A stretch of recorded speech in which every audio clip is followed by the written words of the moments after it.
एक गांव में करण और सुरेश दो दोस्त रहते थे, मगर दोनों में काफ़ी डिफरेंस था। करण जहां एकदम गोरा और चालाक भी था और ऊपर से अमीर भी था, वहीं सुरेश एकदम काला कलोटा और ऊपर से सीधा साधा और हालात में गरीब भी बना दिया था। करण उसके कालेपन और गरीबी का बहुत मजाक उड़ाया करता था और करण को बीवी भी ऐसी मिली जो उसके घमंड को दुगना कर गई और उसने उसके कान बार बार के कि कैसे भी करके इस अपने गरीब काले दोस्त से पीछा छुड़ाओ। खुद तो एक अच्छे खासे मकान में रहते थे, वहीं सुरेश एक छोटे से मकान में अपनी पत्नी के साथ खुश रहने की कोशिश कर रहा था, लेकिन उसकी बीवी उसे खुश नहीं रहने देती थी। वो उसे गरीबी के ताने मार मार के हर दिन उसे अंदर से खोखला ही कर दिया था। एक दिन परेशान होकर सुरेश जंगल में बहुत दूर दूर निकल गया। रात भर जंगल में बिताने के बाद जब सवेरे उठा तो उसे पास में एक कुआं नजर आया। असल में ये जादुई कुआं था। सुरेश ने उस कुएं में अपने हाथ मुंह धोकर मन ही मन में बोला, काश मैं भी अपने दोस्त की तरह गोरा और अमीर होता।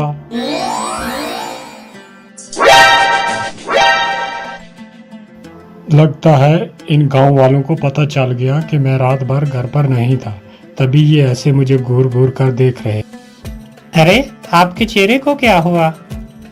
क्या हुआ? कुछ भी नहीं।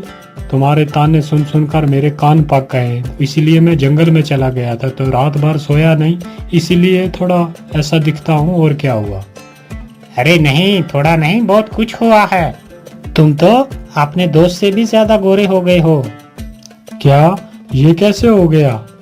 अरे ये तो चमकदार ही हो गया। मैं इतना गोरा कैसे हो गया अचानक एक रात में? फिर वो दिन भर सोचता रहा कि ऐसा चमकदार कैसे हो गया अचानक। फिर उसे उस कुएं की याद आने लगी और उस कुएं के बारे में पूरा दिन सोचता रहा कि जरूर कोई चमकदारी कुआं है वो। और यही सोचकर शाम को चुपचाप वो उसी जादुई कुएं के पास पहुंच गया और अपने हाथ पानी में डुबोते हुए बोला, आपने मुझे इतना गोरा बना दिया, थोड़ा दोस्त की तरह मुझे दान भी दे दो। ये बोलकर जब उसने अपने हाथ बाहर निकाले तो क्या देखता है कि दोनों हाथों में बहुत सारा सोना आ गया। फिर वो ये बात जाकर अपनी पत्नी को जब बोलता है तो वो यकीन ही नहीं करती, लेकिन उसके हाथों में इतना सोना देखकर उसे भी यकीन करने पर मजबूर होना पड़ा।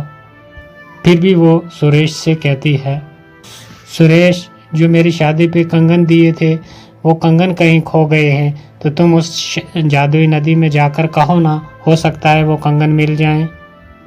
अरे जादुई कुएं में कैसे मिलेंगे जब हम वहां कभी गए ही नहीं आज दिन तक। मैं पहली बार गया हूँ जो वहां जादुई कुएं में खो गए हों या जंगल में खो गए हों। और बीवी की बात सुनकर वो फिर उसी जादुई कुएं के पास जाकर अपने हाथ डुबोकर पानी में कहता है, जब आपने इतना कुछ दे ही दिया है तो आप मेरी बीवी के कंगन भी दे सकते हो। ये कैसा चमकदार है? क्या ये जादुई कुएं आपका चमकदार है? हाँ बिल्कुल, मैं एक जादुई कुआं हूँ और तुम्हें जो चाहिए, जब चाहिए, जितना चाहिए, अपने लिए और अपने दोस्तों के लिए जो भी मांगोगे तुम्हें फौरन मिल जाएगा। आप सच कह रहे हैं? जादुई कुएं क्या? हाँ, लेकिन एक बात याद रखना, तुम अपने लिए या अपने दोस्त के लिए जो भी मांगोगे उसका तुम्हें दुगना दे दिया जाएगा। इस बात को अच्छे से याद रखना। अगर ऐसा है तो मेरा एक ही दुश्मन है और वो दोस्त है मेरा जिसके पास अच्छा मकान है। मैं चाहता हूँ कि उसके पास और भी मकान हो और भी दौलत हो।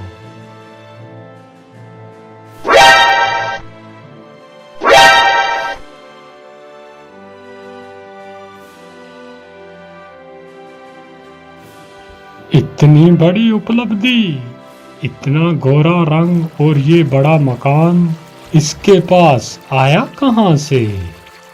यहाँ दिल का अच्छा और बोला सुरेश उस जादुई कुएं के सहारे मजबूर और बेबस लोगों की मदद करने में लग जाता है। वो उस जादुई कुएं के बारे में किसी को कुछ भी नहीं बताता, और वो किसी की भी कोई चीज खो गई हो या किसी को किसी चीज की जरूरत हो तो वो चुपचाप उस जादुई कुएं में जाकर अपने हाथ डुबोकर उन लोगों को वो चीज मुहैया करवा देता था। यहाँ तक कि वहाँ का जो राजा था उसका बेटा एक बार खो गया। उसे कभी भी ना पूछने वाला वो राजा भी दौड़ा दौड़ा उसके पास आया और सुरेश ने उसे दूसरे दिन आने को कहा। फिर रात को सुरेश चुपचाप उस कुएं के पास चला गया और अपने हाथ पानी में डालकर बोला, ए जादुई कुएं, ये राजा मेरी कभी कोई इज्जत नहीं करता था, लेकिन आज अगर उसका बेटा मिल जाए तो मेरी बहुत इज्जत बन जाएगी। बेचारा बहुत परेशान है, उनका बेटा मिला दो।